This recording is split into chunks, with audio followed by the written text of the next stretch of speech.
Senator Amy dahil merong 3 lechon sa likod para daw sa inyong lahat. At merong 300 na cupcakes galing kay Senator Amy para daw sa inyong lahat. Hindi po mahalaga ang reconciliation. Bakit ba? Bakit po merong reconciliation? Mahalaga ba ang problema natin na personal? Diba? Mahalaga ba ang away nating dalawa, ma'am? Hindi. Ano bang pakialam ng mga naghihirap, nagugutom, hindi makapag-aral sa away nating dalawa? Unahin natin ang trabaho at unahin natin ang pangangailangan ng taong bayan. Sana ay sa susunod na May 31 ay makita ninyong naglalakad na siya, nakalaya at maka-attend ng mga birthday at celebration at makabalik na siya sa Davao City bilang mayor ng siyudad ng Davao. Mga kababayan, Assalamualaikum warahmatullahi wabarakatuh. Madayaw, maayong adlaw kaninyong tanan. Magandang araw sa inyong lahat. Unahin ko po muna ang aking mga pagpapasalamat. Una po, ang pagpapasalamat natin sa Diyos dahil binigay niya sa atin ang araw na ito para tayo ay magsama-sama para sa pagmamahal natin sa ating dating Pangulong Rodrigo Duterte. At pangalawang pagpapasalamat sa Diyos ay binigyan niya tayo ng magandang panahon. Malamig pero may araw. Patay tayo sa sunburn. I-ready ninyo ang inyong mga sunblock. Paniguraduhin ninyo ang inyong mga kutis. At ang sunod na pagpapasalamat ko ay para sa inyong lahat dahil sa oras ninyo, sa pagbabiyahe ninyo, sa suporta ninyo na ipinapakita at sa pag-celebrate ninyo sa araw na ito. Maraming salamat sa inyo.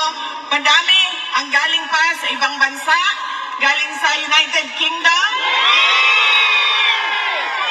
galing sa Germany, galing sa France, galing sa Ireland, galing sa Belgium, galing sa Italy, galing sa Spain, at yung mga tiga Netherlands. Davao, galing pang Davao.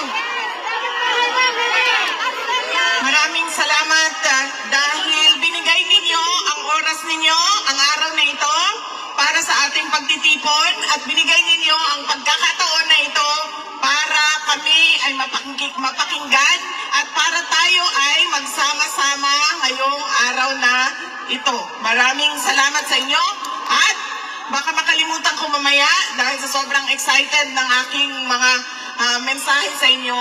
Mag-ingat kayong pauwi mamaya o bukas o kailanman na babalik kayo sa inyong mga tahanan. Mag-ingat po kayo. Nakalimutan ko ang aking kapatid, ang aming Vice Mayor-elect at kasalukuyang Mayor ng Davao City, Sebastian Duterte. Happy birthday to our future President, VP Inday Sara. We love you and we pray for you, Sara Natix. Maraming salamat. Happy birthday, VP Inday Sara. I love you from Canada, Sara Natix. Mami. Ang susunod ko po na mensahe ay mensahe po sa ICC na pakawalan nyo na at ipadala nyo na pauwi si dating Pangulong Rodrigo Duterte sa Pilipinas. Dahil gaano man nasabihin nila na wala na kami kung paano siya kinuha, dinukot, kinidnap doon sa Pilipinas, ang importante ay nandito siya sa amin at tutuloy yung paglilitis, ay dapat hindi ganon.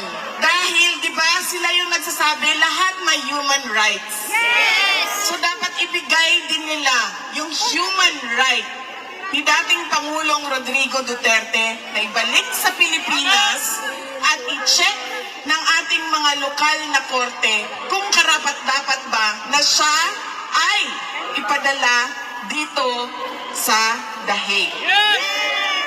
Kaya dapat po hindi natin tigilan ang panawagan natin sa ICC to send him home.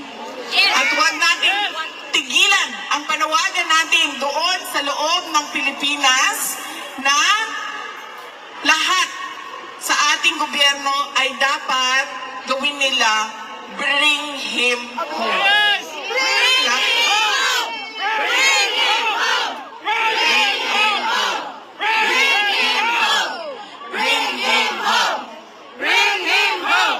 Hindi po dapat ipikit ng korte ang kanilang mga mata na sila ay walang jurisdiction sa kaso. Nagsimula sila sa kanilang investigasyon 2 taon matapos tayo umalis sa pagiging miyembro ng ICC. Hindi po pwede yun na kahit kailan pwede kang mag-imbestiga. Dahil ibig po sabihin nun, kapag sinabi mo, 5 years from now, mag-iimbestiga ako. 6 years from now, mag-iimbestiga ako. 20 years from now, mag-iimbestiga ako. Hindi pwede yun. Dahil ibig sabihin nun, wala nang katapusan. Nakakamuling ka pa ulit-ulit.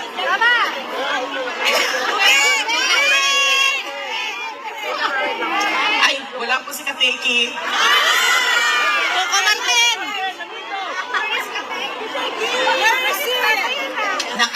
Hindi po naka-duty si Kateki. Ano nga bang pangalan mo, sir? Coco Martin daw. Coco Martin!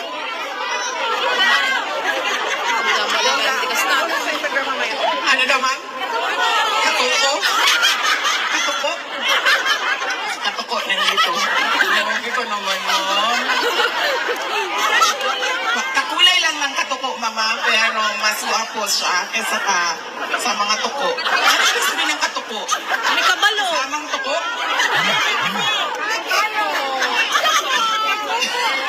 Hindi pwede.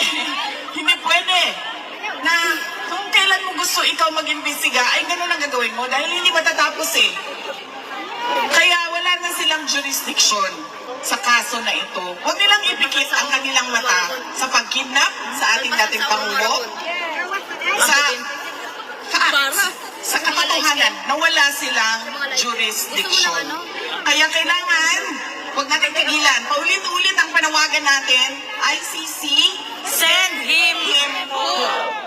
Yun lang ang hinihingi naming lahat, mga Pilipino sa buong mundo. Ibalik ninyo sa amin ang aming dating Pangulong Rodrigo Duterte. Yes!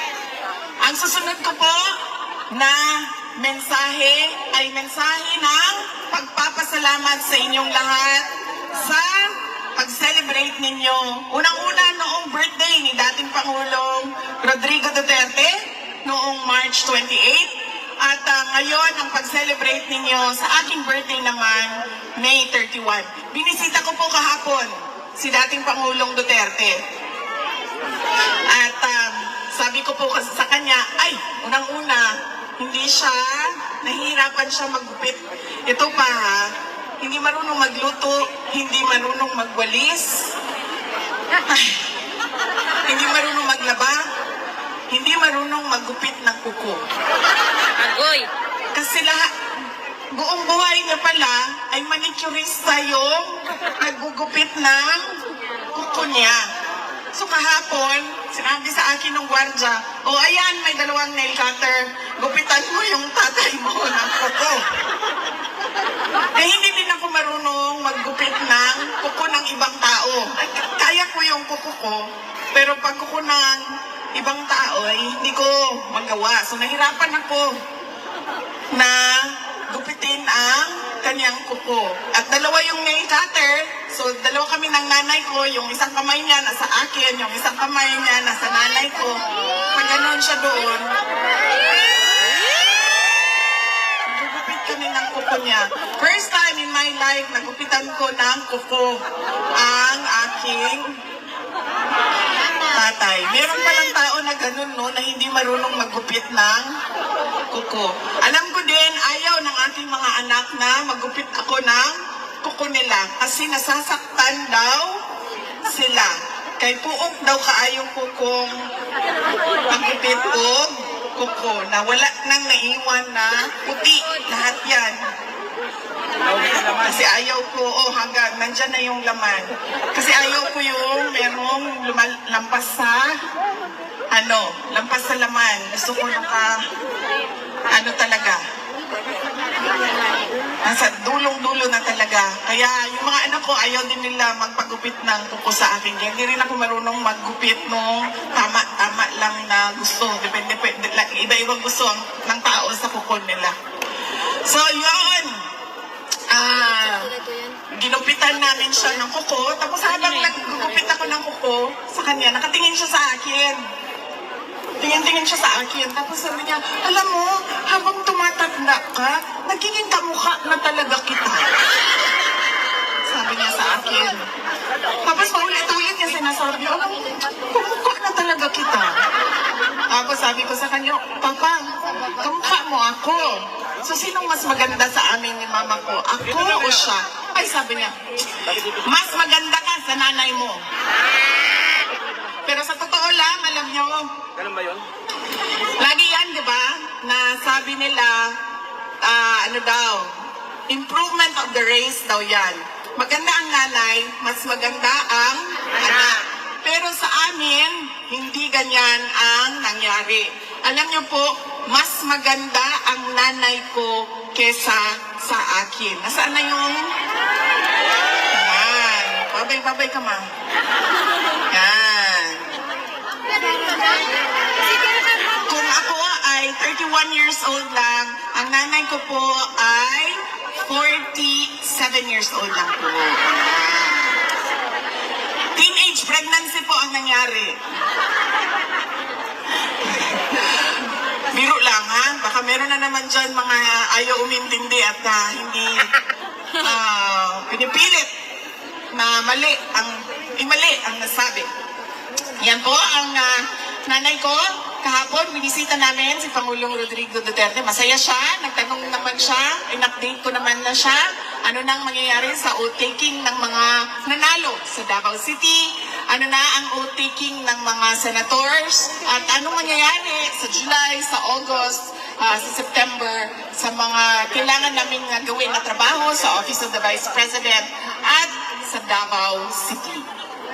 Yan po ang mga updates. Pinaabot ko din sa kanya. Sabi ko, kung makapunta ka bukas, ay meron kaming rally para sa iyo. At invited ka. Marami sa ating mga kababayan sa iba't ibang lugar ng mundo darating bukas para magdasal, para magpasalamat, at para ipanawagan sa ICC na ibalik ninyo ang aming pinakamamahal na Tatay Digong. Alam niyo po, kayong lahat ay nandito sa the Netherlands, sa iba't ibang bansa sa Europa o sa ibang kontinent. Dahil, bakit? Naghanap kayo ng oportunidad para sa sarili ninyo at para sa pamilya ninyo. Hindi po ba nakakalungkot yon para sa isang bayan na ang mga tao ay umaalis? Dahil unang-una walang trabaho. At kung meron ng trabaho na makita, ay kakapiranggot yung sweldo. Walang pabahay na kaya ng mga tao. Walang healthcare. Napakaganda ng healthcare ninyo dito sa Europa. Doon sa atin, alam nyo ba, di ba? Ang pamilya napupuno sa utang kapag nagkakasakit yung nanay, yung tatay, yung kapatid, yung anak. Nakakalungkot na ganun yung bayan natin.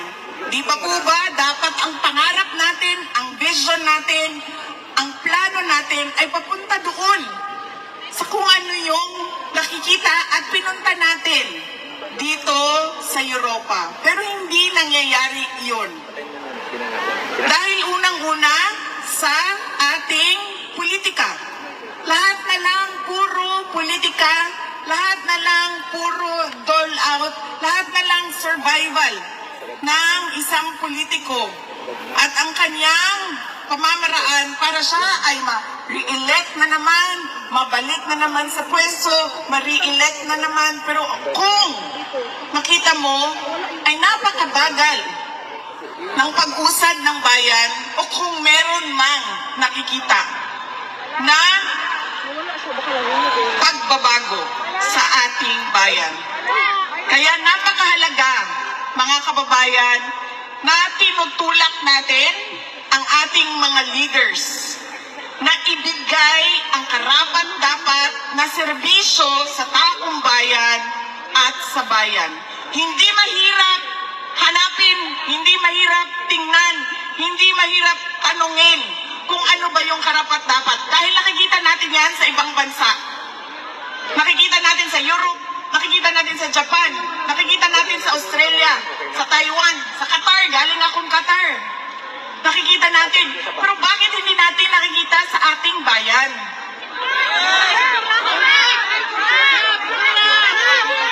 Diba? Hindi ko sinasabi na maswerte kayo kasi nandito kayo. Dahil marami sa inyo, hindi nyo naman dala yung pamilya ninyo eh. Yung iba, oo, nadadala nila ang asawa nila, ang anak nila. Pero yung iba, nandoon yung pamilya nila. At sila yung naghahanap buhay dito, naninigurado na makatapos, makapag-aral yung nandoon, may bahay, may kinakain, may nabibili ang gamit at mga pangangailangan. Kaya kailangan talaga itulak natin at hingiin natin sa gobyerno. Ibigay ninyo ang karapat-dapat at ibigay ninyo ang nakikita namin sa ibang bayan dito sa ating pinakamamahal na Pilipinas. Dahil masakit na kailangan umalis ng ating mga kababayan. At masakit din sa mga naiiwan doon, tulad namin, na wala kaming mapupuntahan dahil wala namang kaming bahay sa ibang bayan, sa ibang bansa, sa ibang lugar. Nandun lang kami, nandoon ang aming mga anak at nakikita namin araw-araw. Bakit ganito sa Pilipinas? Bakit doon sa ibang bansa? Dahil alam nyo ba? Alam nyo naman kasi nakikita nyo ako. Naglalakad lang ako dito. At kung nagmamadali, nagbabas, nagtatram. Bakit doon sa atin, sa Pilipinas, sasakay ka lang ng bus, bakit parang makikipag-agaw buhay ka? Nag-aagaw buhay ka. Sasakay ka lang ng bus. Diba? Ang daming namamatay sa tricycle. Nababangga. Nang-hold up. Bakit? Basta lagi. Masakit sa akin. Lalo na, gagagaling ko lang sa Qatar, ma'am. So doon sa Qatar, meron silang national ID. Sabi nila sa akin, lahat ng pangangailangan nila, nandoon sa loob ng national ID nila. Ganito din sa iba't ibang bansa, diba? Nandoon na lahat. Healthcare mo, driver's license mo, utang mo nandoon. Diba? Nakikita yung utang mo. Nakikita doon kung nahuli ka na ba o hindi. Nakikita doon lahat. Nakita. At pupunta ka sa hospital o ayan ang health card ko, babayaran yan ng gobyerno ang aking pagpapagamot.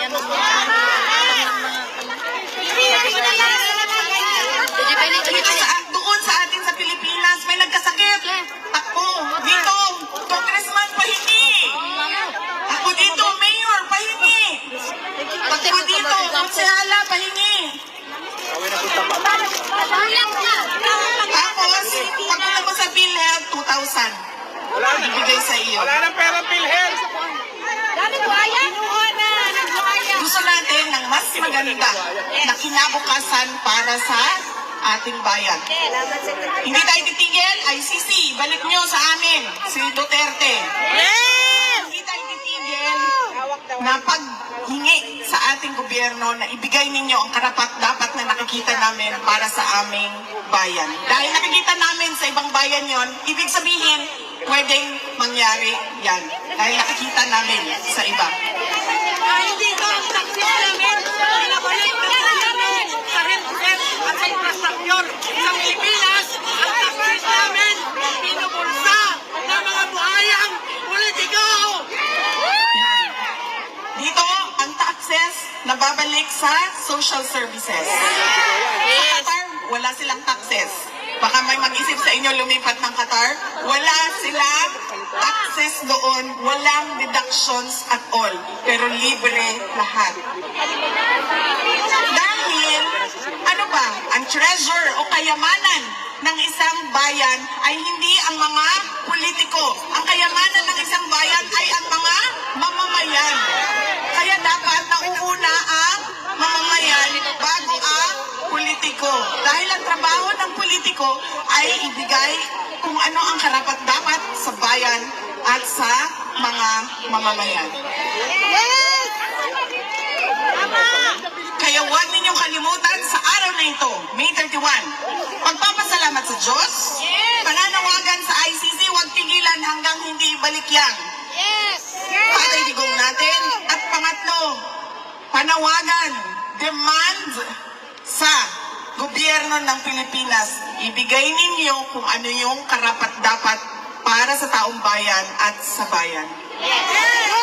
Yaan ang tatlong mensahe na kailangan natin isa puso at isa isip lagi. Na kahit saan man tayo pumunta, ay kailangan natin magkaisa. Nagawin at magkaisa sa panawagan at magkaisa sa demand natin sa ICC at sa ating pamahalaan. Hindi po mahalaga ang reconciliation. Bakit ba? Bakit po mayroong reconciliation? Mahalaga ba ang problema natin na personal? Diba mahalaga ba ang away nating dalawa, ma'am? Hindi. Ano bang pakialam ng mga naghihirap, nagugutom, hindi makapag-aral sa away nating dalawa? Unahin natin ang trabaho at unahin natin ang pangangailangan ng taong bayan. Yaan yung trabaho nating lahat bilang mga mamamayan at mga mamamayan na nagmamahal sa ating bayan. Yan po ang kailangan nating gawin, isa puso, isa isip.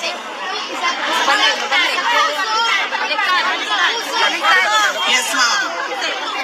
Ilagay natin yan lagi sa isip, ilagay natin yan lagi sa ating, ipasok natin yan sa ating puso. Kaya kahit saan man tayo pumunta, alam natin kung anong sasabihin natin sa lahat ng lahi. Hoy, ICC, unang-una, ibalik mo yan. Pangalawa, oy, kami pala yun, nasa gobyerno ng Pilipinas. Oy, Inday Sara, magtrabaho. Huwag na yan unahin yung pakikipag-away. Personal na mga problema ng mga politiko. Yan po ang kailangan natin gawin at yan ang ating panawagan. Alam niyo po, madami ang nag-celebrate ng May 31 dahil birthday ni Sir. Nagawa, Sir? Marami ang naghanda. Nagpapasalamat ako kay Senator Amy dahil merong 3 lechon sa likod para daw sa inyong lahat. At merong 300 na cupcakes galing kay Senator Amy para daw sa inyong lahat. Sa Pilipinas at sa iba't ibang lugar sa mundo, madami ang nagpa-party at nagpa-Thanksgiving. Marami ang nagpa-feeding at nagpakain sa mga gutom. Marami ang namigay at nag-share ng blessings nila sa iba't ibang mga kababayan natin doon sa iba't ibang lugar sa Pilipinas. At marami ang nagbigay ng kanilang mga birthday wish. Alam niyo po, ang wish ko ngayong ngayon na birthday ko ay ngayong 28 years old na ako. Sir, ano? Kanina 32, na naging 31. Ngayon naging 28 na. Pagkatapos ko dito, ay 18 na lang talaga yan, sir. 15 years old. Ngayong araw na 28 years old ako, unang-una, sana ay bigyan kayo lahat ng Pilipino sa buong mundo ay bigyan ng Diyos ng magandang kalusugan, good health. At pangalawang birthday wish ko ay sana lahat ng birthday wishes ninyo para sa akin ay ibigay din sa inyo ng Diyos.